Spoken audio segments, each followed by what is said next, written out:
Spiritualité des événements.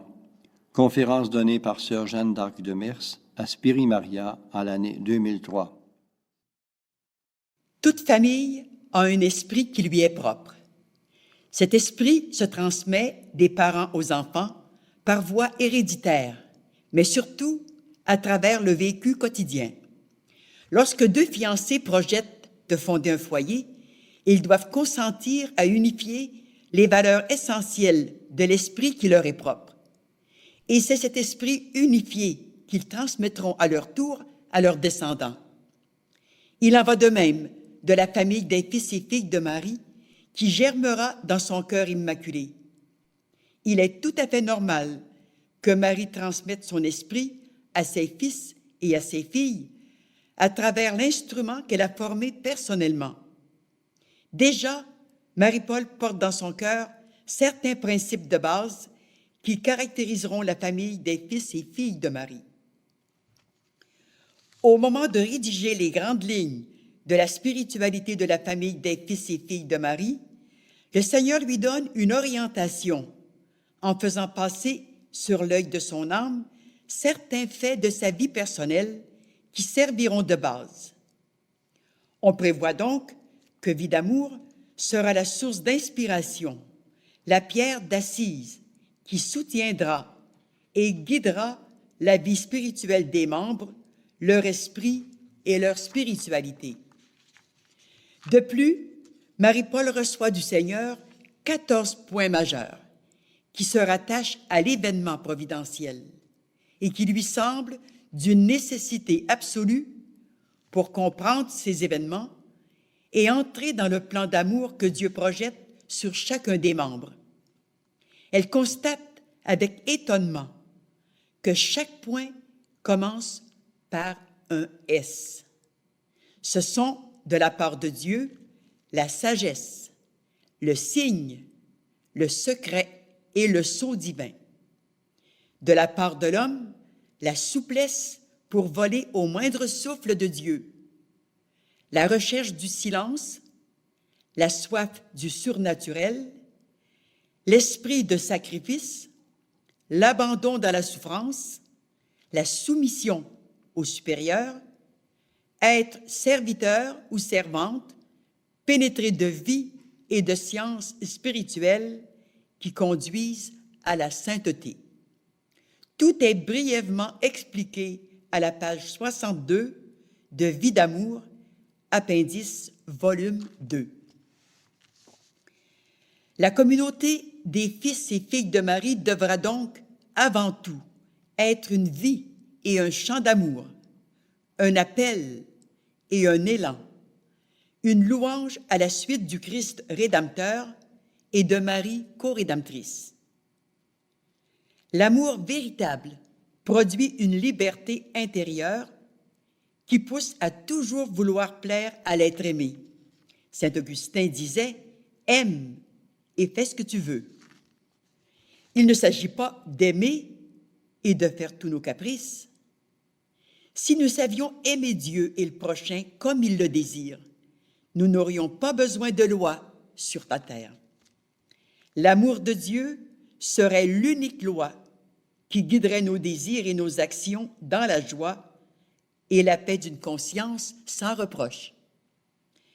Si je vais à la messe et fréquente les sacrements, si je pratique fidèlement toutes les prescriptions de l'Église dans l'unique but de satisfaire aux préceptes, c'est une pratique louable, mais incomplète. Par contre, si j'accomplis ces devoirs religieux avec un amour de volonté, ce but change tout. Ce n'est plus pour être en règle avec des préceptes, mais plutôt pour prouver au bon Dieu que je l'aime vraiment. Quelle différence dans la motivation qui me fait agir! Et quelle différence aussi dans la valeur de ma pratique religieuse. Une dame me disait un jour, avant de connaître l'Armée de Marie, je pratiquais fidèlement ma religion comme un devoir. Mais depuis que je fais partie de l'Armée de Marie, j'ai commencé à lire Vie d'amour. J'ai compris et tout a changé. Depuis, J'accomplis mes devoirs religieux avec amour et pour des motivations surnaturelles. Ainsi en est-il des événements de notre vie. Ils prennent la couleur et la valeur de nos dispositions. Le père Victor Rizzi avait parlé dans le même sens lors d'une conférence au Centre de l'Immaculée. Il dit « Toute fidélité à Dieu se fonde sur une profonde intimité avec lui.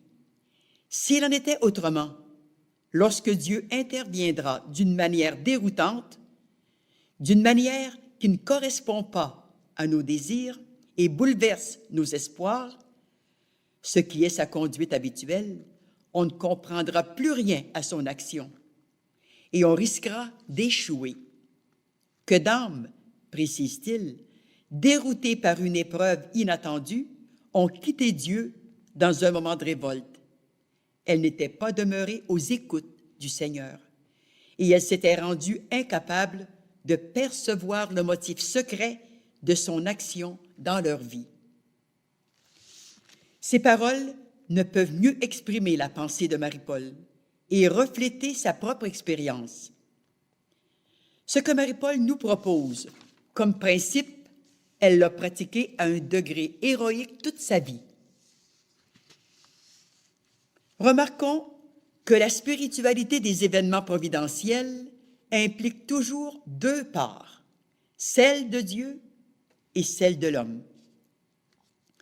S'il n'est pas toujours facile de découvrir la part de Dieu dans un événement qui nous brise ou qui nous vient par l'intermédiaire des hommes, il y a sûrement un secret divin que nous finissons par découvrir avec le temps, lorsque l'âme est apaisée, pacifiée. Dans le trouble, l'âme ne peut comprendre. Dans les ténèbres, afin de transfigurer l'événement et lui faire porter tous les fruits que Dieu en attend, le devoir de l'âme est d'attendre que se dévoile le divin secret qui manifeste toujours la sagesse infinie de Dieu et de l'accueillir dans la foi pure.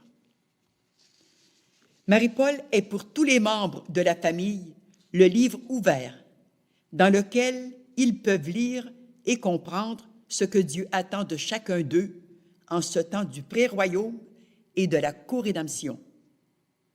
Vie d'amour devient par conséquent le lieu de référence auquel nous renvoient les 14 points qui se rattachent aux événements de notre vie.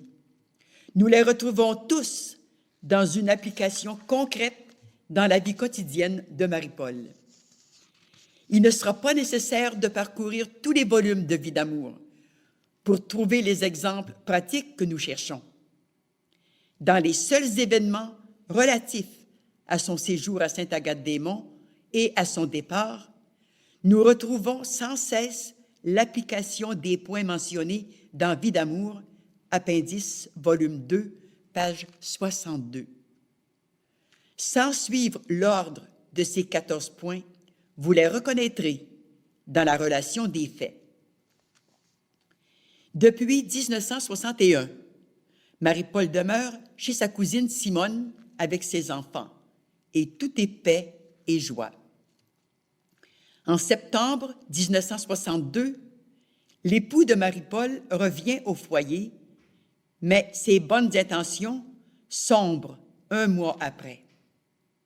Les difficultés se multiplient et tous demandent son retrait, spécialement la famille de Simone. Et même le Père Veilleux n'approuve pas ce retour de Georges chez Simone. 2 mois avec les siens et c'est son départ. Tout redevient paix et joie, alors que Georges revient parfois pour une courte visite et pleure sur sa vie dépravée. Pour Marie-Paul, les dépenses s'accumulent toujours plus avec 5 enfants aux études et elle demande à la Sainte Vierge de lui permettre d'aller habiter ailleurs. Or, au début de septembre 1963, des événements apparemment bénins vont bouleverser sa vie. Le Seigneur va l'engager dans un chemin épineux qui va la conduire progressivement, à son insu, à la réalisation de son projet divin. Profitant du passage du Père Veilleux dans la Beauce, Simone et les enfants insistent avec fermeté pour que Marie-Paul prenne quelques jours de repos à Sainte-Agathe-des-Monts. Malgré toutes les raisons valables que Marie-Paul présente pour justifier son refus, Simone et les enfants insistent tellement que Marie-Paul doit accepter contre son gré ce repos forcé. Marie-Paul cherche quelle est la part de Dieu dans cet événement qu'elle n'apprécie pas. Il est beaucoup plus facile de cerner la volonté de Dieu dans la vie religieuse que dans le laïcat. En communauté, les directives des supérieurs expriment clairement cette volonté divine et les religieux, en obéissant, sont toujours assurés d'être dans la volonté de Dieu.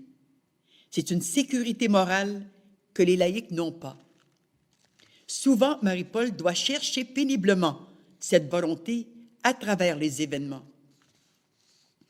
Mais une fois qu'elle l'a saisie, elle se soumet avec une souplesse remarquable. Or, le Seigneur lui dit, « Apporte ton livre de recettes pour dessert, car tu feras des desserts au Père Veilleux et particulièrement des meringues. » Marie-Paul est de plus en plus intriguée par cette parole qui semble exprimer la volonté de Dieu. Mais pourquoi ferait-elle des desserts au Père Veilleux, puisqu'elle ne va pas chez les Oblats, mais plutôt au foyer Notre-Dame, chez les religieuses laïques? Elle accepte donc de partir et prépare sa valise, y plaçant le livre de recettes. Puis, après des considérations humaines, le livre est reporté à sa place habituelle. Elle tergiverse. Le lendemain, pendant la messe, l'ordre du Seigneur est maintes fois répété. Alors le livre de recettes est à nouveau placé dans la valise du voyage. Puis c'est le départ. La première nuit à Sainte-Agathe-des-Monts est sans sommeil et interminable. Marie-Paul souffre de l'héroïsme de ses enfants qui doivent entrer au pensionnat sans leur maman et des larmes douloureuses coulent abondamment. Heureusement que ce n'est que pour quelques jours, pense-t-elle.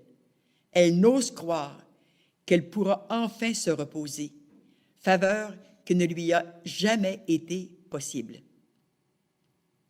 Non, le repos n'est pas pour Marie-Paul. Elle est la servante de Marie et de tous. Le deuxième jour, le Père Veilleux va la chercher.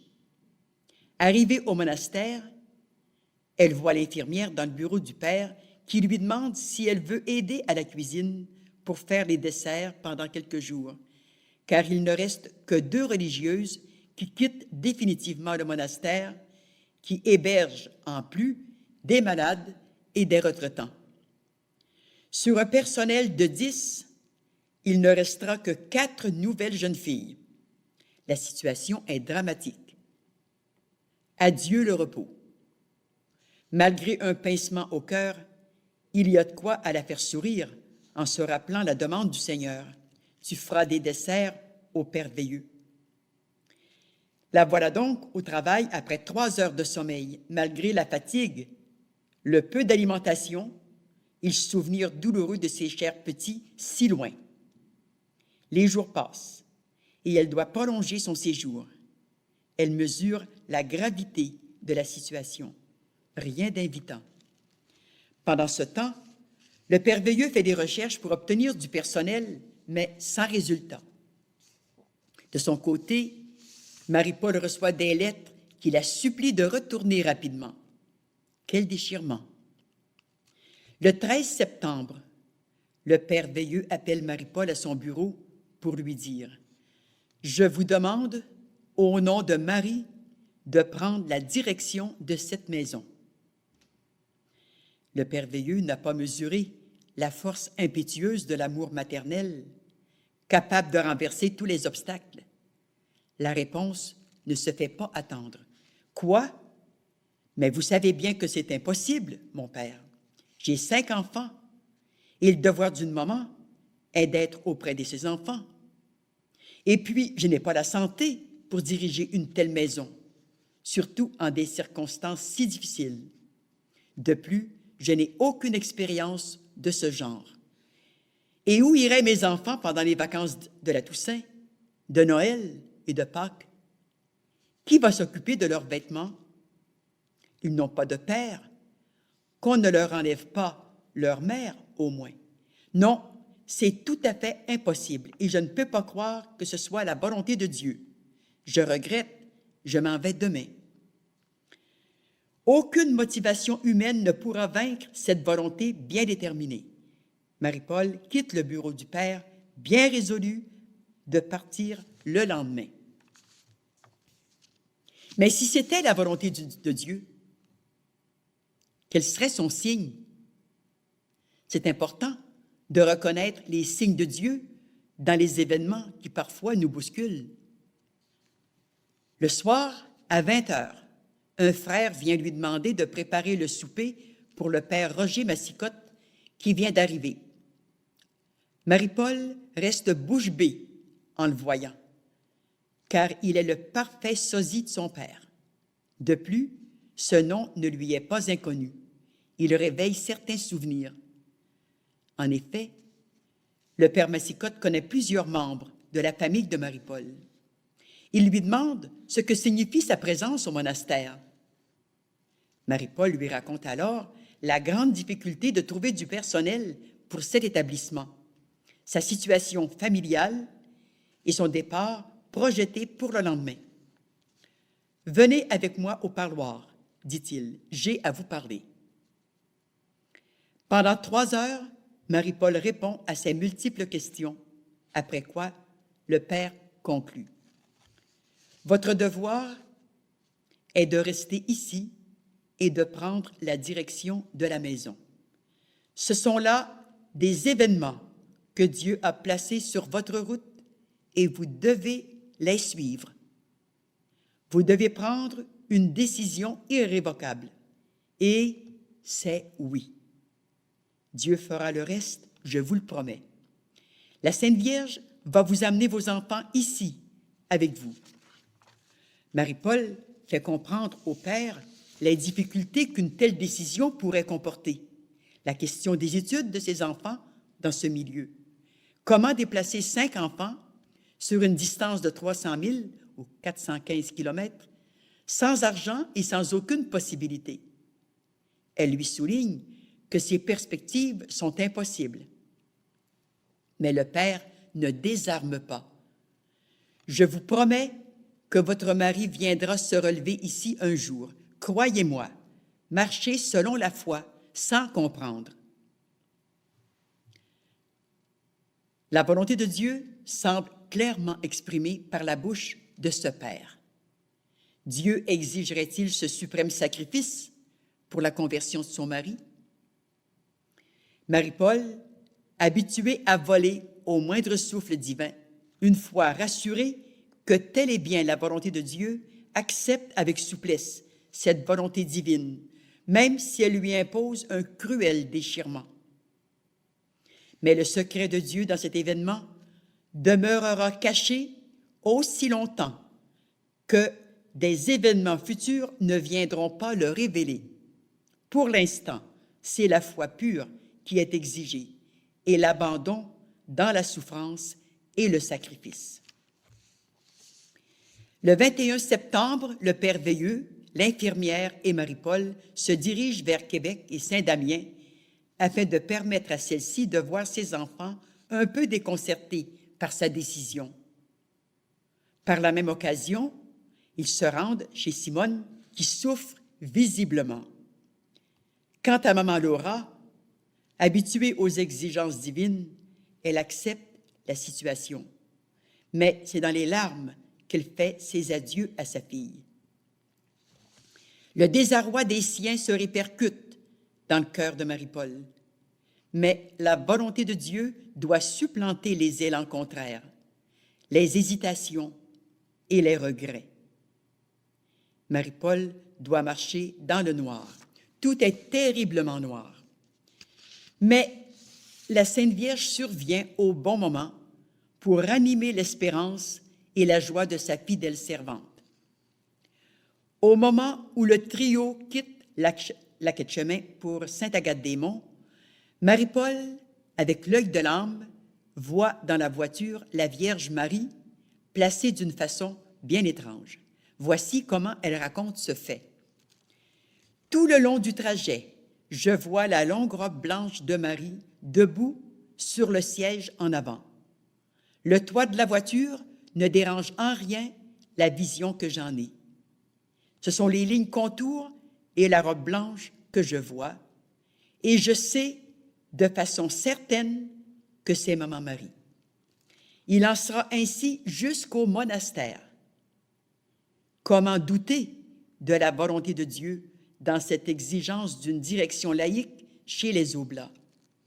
Ainsi, la foi aveugle et l'hésitation font place à la certitude et à la joie.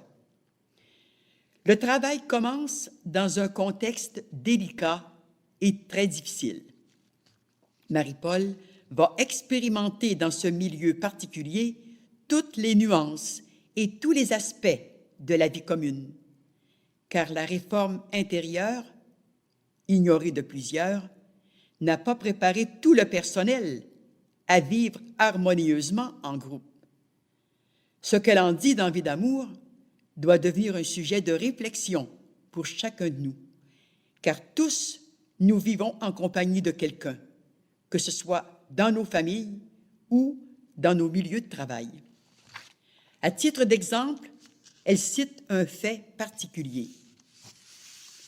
La supérieure qui dirige l'équipe des employés et qui doit quitter définitivement ce poste avec sa compagne religieuse est bien gentille avec Marie-Paul. Mais lorsque celle-ci lui apprend qu'elle accepte la direction à la demande du Père Veilleux, elle change de visage, bafouille et lui tourne les talons. Dès le lendemain, Marie-Paul remarque une influence indue qui s'exerce auprès des jeunes employés.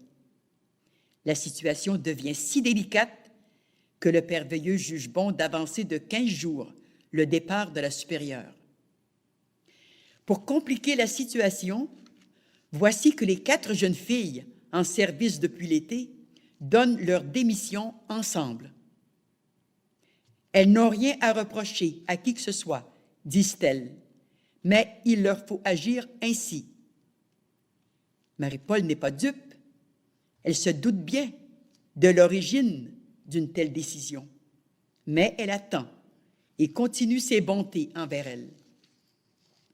Quelques jours passent et l'une d'elles, repentante, lui fait cette confidence. « Excusez-nous pour le geste que nous voulions faire dimanche.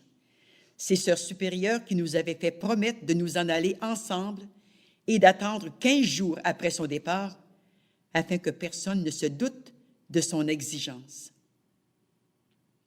Telles sont les manifestations des tendances non combattues.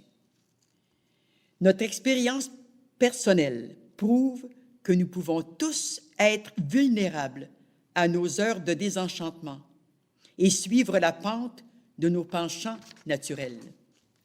Mais grâce à une attention soutenue à la réforme intérieure qui nous a été demandée dès notre entrée dans l'œuvre, nous pouvons adoucir les angles de nos différents caractères et tempéraments et favoriser ainsi l'harmonie autour de nous en suivant les lignes directrices de l'Évangile, admirablement illustrées dans Vie d'amour. Les petits monstres d'orgueil, de jalousie et de duplicité qui n'auraient pas été abattus par une vie d'amour et de dépassement quotidien peuvent facilement surgir au moment d'une contradiction et causer de sérieux dommages à notre âme et à notre entourage. Il est si facile de déraper hors du sentier évangélique. Quels moyens nous offrent les constitutions de la famille pour éviter ce dérapage et nous maintenir dans l'esprit du royaume? Grâce à la compréhension des événements providentiels et à l'application des principes qui les transfigurent, l'âme, dépassant toute considération humaine, les accueillera avec souplesse et pleine adhésion à la volonté de Dieu. Ces points essentiels que nous allons rappeler impliquent la part de Dieu et celle de l'âme. S'ils sont appliqués dans les divers événements de notre vie, ils maintiennent l'âme dans une atmosphère surnaturelle qui favorise la pratique de toutes les vertus. Dans le court exposé qui va suivre, vont défiler les 14 points qui constituent la spiritualité des événements. Voyons d'abord la part de l'âme. Lorsque se présente un événement quelconque, l'ouverture au surnaturel est indispensable pour y reconnaître le souffle de Dieu. C'est dans le silence du cœur et l'union à Dieu que l'âme peut réfléchir, élever ses sentiments et disposer sa volonté à se dépasser et à accepter avec souplesse l'événement providentiel qui se présente dans un contexte particulier. Ainsi, les fils et filles de Marie, conscients de leurs engagements, agissent en toute disponibilité comme serviteurs ou servantes dans une entière soumission au supérieur, ce qui suppose un habituel esprit de sacrifice et l'abandon dans la souffrance. Les événements de notre vie, vécus dans ces dispositions surnaturelles, procurent à l'âme une vie et une science spirituelle capable de la conduire rapidement à une haute sainteté. L'âme qui sait élever son regard vers le ciel reconnaît vite la part de Dieu dans tel ou tel événement qui pourrait la briser ou lui exiger un grand renoncement. Habituée à tout regarder avec cet œil de lumière, elle découvre la sagesse de Dieu dans la foi. Elle voit un signe de sa volonté. Elle croit que cet événement cache un secret divin qu'elle découvrira avec émerveillement au moment de sa réalisation. Elle comprendra alors que cet événement était marqué du sceau divin. Ce bref commentaire contient les 14 points indiqués par le Seigneur. Dans son travail au monastère des Oblats, Marie-Paul rencontre donc toute une mosaïque de tempéraments et de caractères qui constituent un tableau réaliste de la vie en groupe.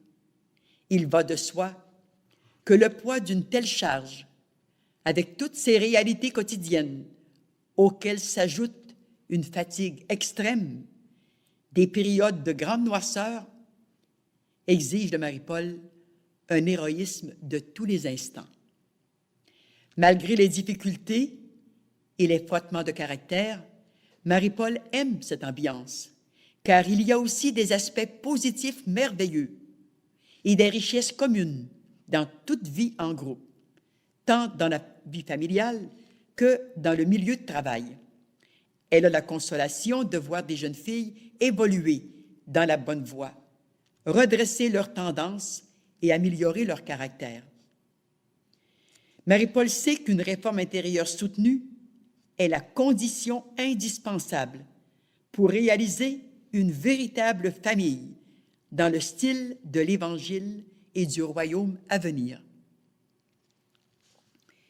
Comme elle est importante, la formation spirituelle dès l'adolescence, Marie-Paul ne néglige rien pour donner une bonne orientation à ses enfants.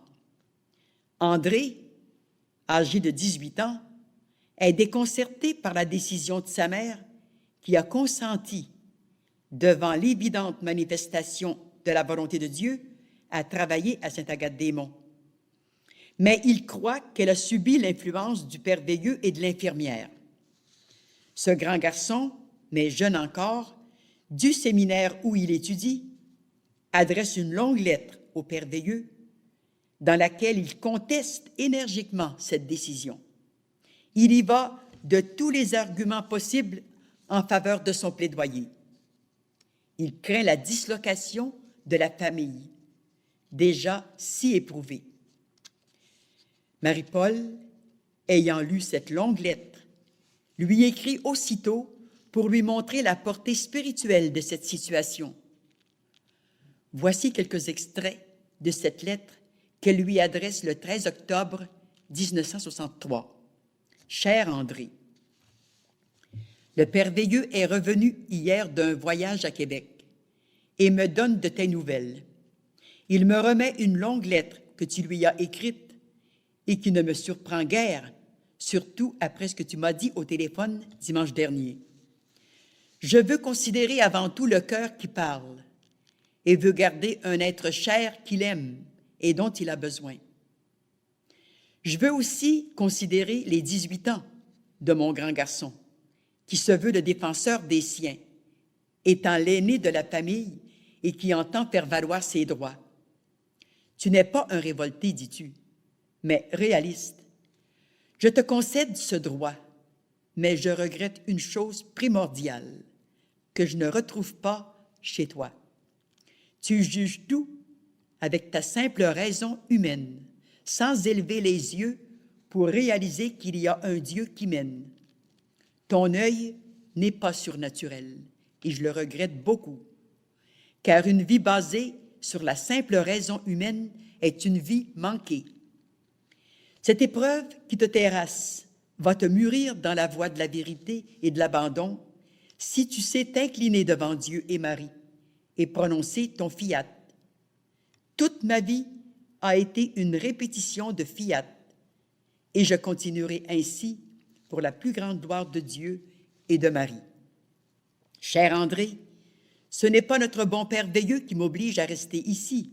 Non, j'ai toute liberté de retourner si je veux.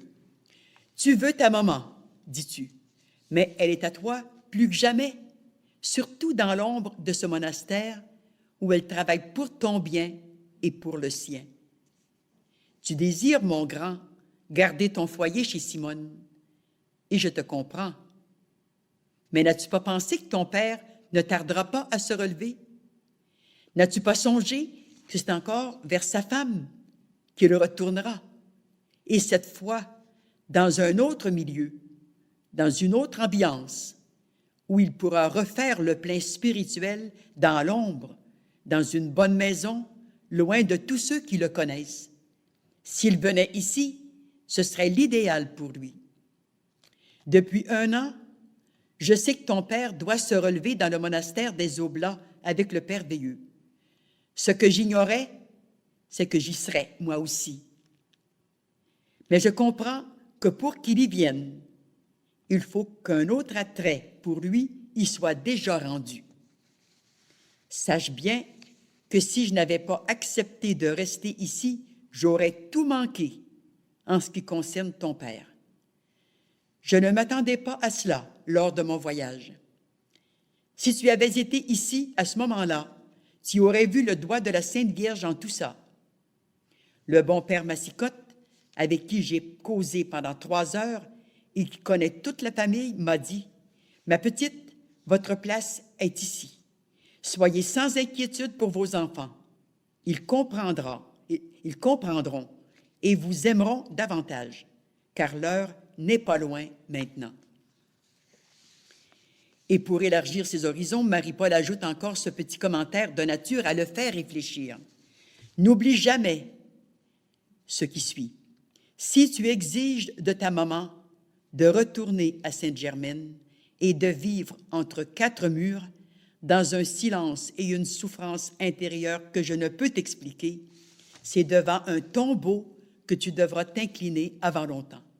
Il était grand temps que je change d'ambiance, crois-moi, et pour toutes sortes de raisons. Tu sauras plus tard ce qu'il m'a fallu souffrir, mais jamais la grâce de Dieu ne m'a manqué. Fin de la citation. La suite des événements nous fera découvrir avec plus d'évidence encore la part de Dieu et la part de Marie-Paul. Dans les mois suivants, tout s'est bien organisé.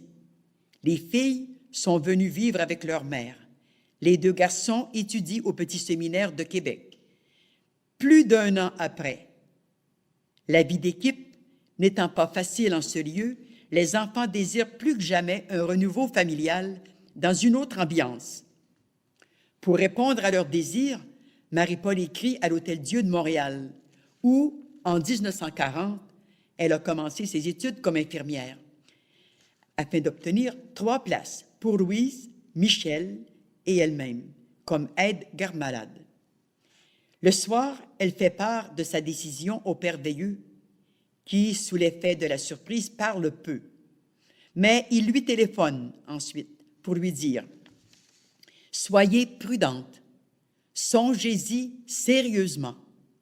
Si vous partez, toute votre vie, vous aurez à le regretter. » Comme la réponse de l'Hôtel-Dieu est invitante, Marie-Paul, en février 1965, demande au père Veilleux de nommer une autre directrice.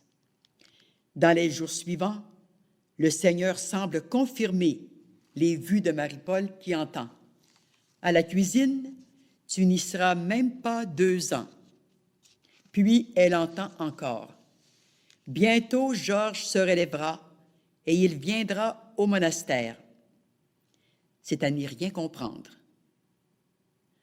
En mars 1965, une autre locution intérieure la surprend. « Mon enfant, on te fera quitter les lieux d'une façon bien étonnante. » Marie-Paul se rappelle soudain ce que le Seigneur lui avait dit il y a 2 ans, en 1963, chez Simone à Lac-Etchemin. Georges ira à Sainte-Agathe pour rénover une maison et le père Veilleux sera là.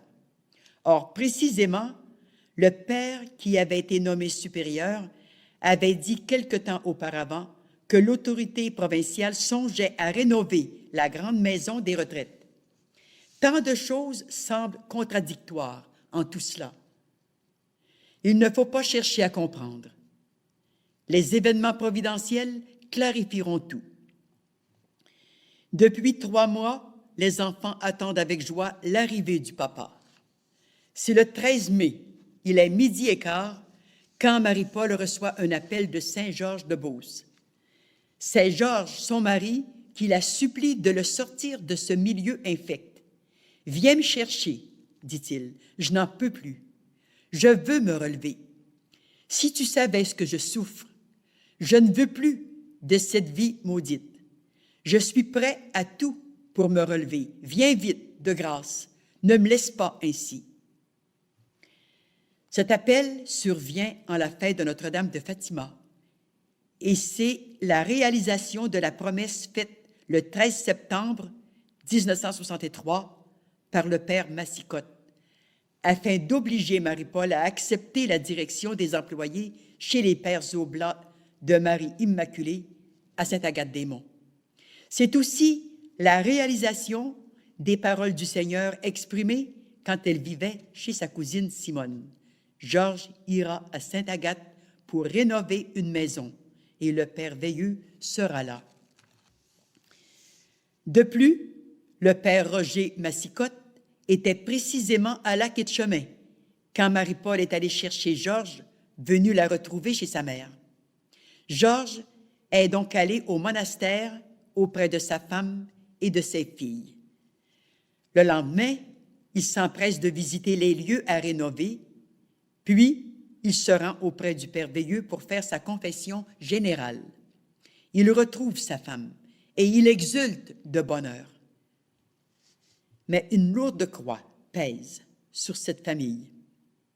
Alors que le père Veilleux et même le père Schaeffer de la maison provinciale avaient accepté la venue de Georges en ce lieu, dès le surlendemain, le père Veilleux demande Marie-Paul à son bureau et lui reproche la venue de son mari en lui intimant l'ordre d'aller s'établir ailleurs. Un bon samaritain arrive providentiellement au même moment et s'offre aussitôt à les aider. Le frère Magella de Mers, au Blas de Marie Immaculée, mon frère revenu d'Afrique, va tout faire pour alléger leur fardeau et les aider à se fixer ailleurs. 1 an et demi a passé. Plus d'une fois, Marie-Paul a signalé au père Veilleux son intention de quitter le monastère pour aller se fixer ailleurs avec ses enfants. Monseigneur Bonhomme comprenait son légitime désir et l'encourageait. Il l'approuvait en les encourageant. Mais le Père Veilleux s'y opposait. Il faut comprendre que les difficultés sont survenues entre Monseigneur Bonhomme et le Père Veilleux. Si cette affaire avait été clarifiée sur les lieux, il aurait été plus facile de l'accepter et il n'en serait pas résulté tant de dégâts, surtout au niveau spirituel. Mais c'était la croix dans toute sa dureté. Le 9 juin 1965, ce fut le départ tragique. Marie-Paul et ses enfants auraient désiré s'établir à Montréal, où ils auraient pu facilement trouver un emploi. Mais, pour répondre au goût de Georges, qui voulait se fixer à Québec, ils ont généreusement sacrifié leur légitime désir. Pour Marie-Paul, ce fut un choc terrible dans sa vie. Les faits de cette triste histoire réalisent en tout point les paroles prophétiques du Seigneur. En avril 1958, le Seigneur avait dit à Marie-Paul, « Bientôt, mon enfant, tu seras crucifié entre deux larrons, sous le même toit que le Père Veilleux et Monseigneur Bonhomme. » Aux yeux des religieux, Monseigneur Bonhomme pourrait être considéré comme le mauvais larron à cause de tant de fausses accusations qu'il a subies, et le Père Veilleux comme le bon larron. 7 ans plus tard, ces paroles prophétiques du Seigneur se réalisent par ces événements. Dans le contexte tragique de ce départ, Marie-Paul s'est trouvée crucifiée entre Monseigneur Bonhomme et le Père Veilleux sous le même toit, tel que l'a annoncé le Seigneur en 1958. Monseigneur Bonhomme et le Père Veilleux se sont crucifiés en même temps. Marie-Paul avait prévenu le Père Veilleux en 1958. « Lorsque je serai crucifié, mon Père, entre vous et Monseigneur Bonhomme, nous serons tous les trois sous le même toit. » Cette hypothèse semblait irréalisable, selon le Père Veilleux, car à cette époque, les religieux n'admettaient pas de présence féminine dans leur communauté. De plus, le Père Veilleux résidait à Richelieu et Monseigneur Bonhomme à Sainte-Agathe-des-Monts. Et pourtant, tout s'est réalisé. Les commentaires de Marie-Paul à la suite de tous ces événements nous offrent plusieurs sujets de méditation pour notre formation personnelle et nous y retrouvons l'application concrète des 14 points mentionnés dans Vie d'amour, appendice, volume 2, page 62. Car avant de proposer à la famille des fils et filles de Marie une ligne de conduite pour son avancement spirituel, elle a dû expérimenter elle-même les diverses situations qui se rencontrent dans une vie et les sanctifier par de continuels dépassements. Au terme de cette histoire, elle conclut. Ce qui compte en tout cela, c'est que la volonté de Dieu se réalise, quels que soient les événements et quelles que soient les personnes qui entrent en jeu en cette affaire.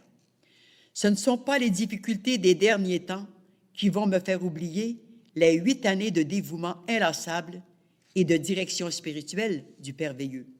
Cette ombre au tableau indique que même les âmes les plus saintes peuvent un jour ou l'autre être victimes de circonstances qui les dépassent ou les bousculent.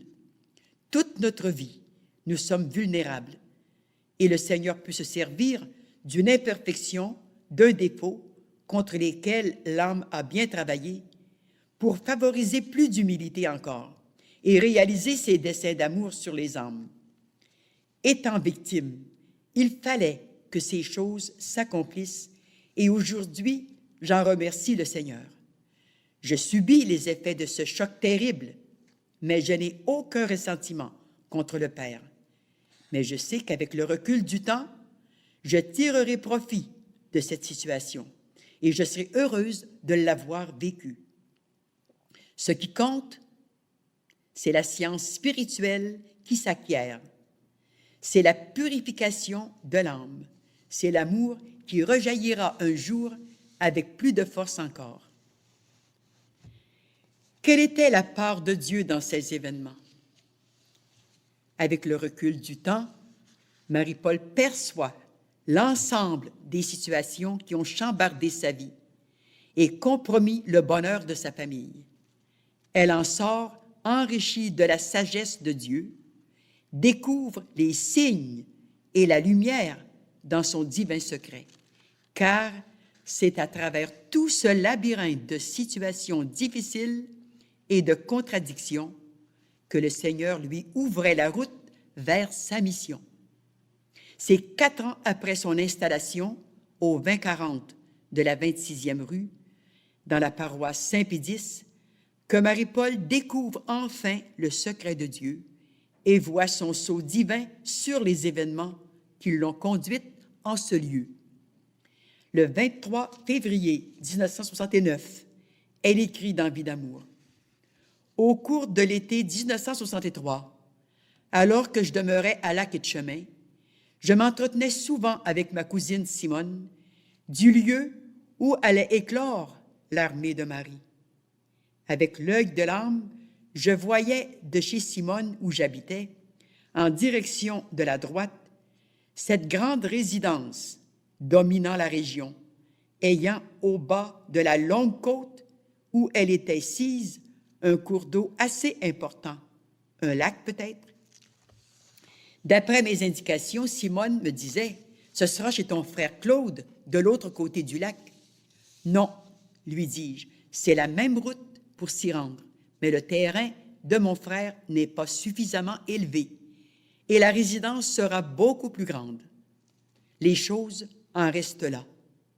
Il faut attendre les événements. » Or, au cours de ces 4 années, une petite équipe mariale s'est formée à Québec et développée progressivement. Les rencontres spirituelles favorisaient une formation de base des plus appréciables.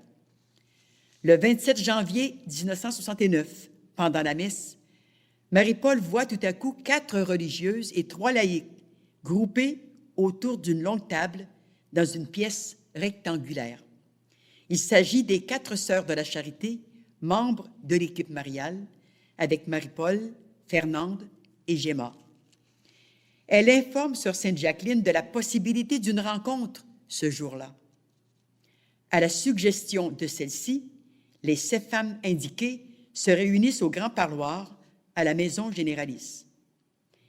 Quelle surprise chez Marie-Paul en entrant dans cette pièce qu'elle n'avait jamais vue. C'est précisément celle que le Seigneur lui avait montrée le matin. Cette rencontre, demandée par le Seigneur, semble ouvrir des voies nouvelles, car Marie-Paul écrit au soir de cette journée.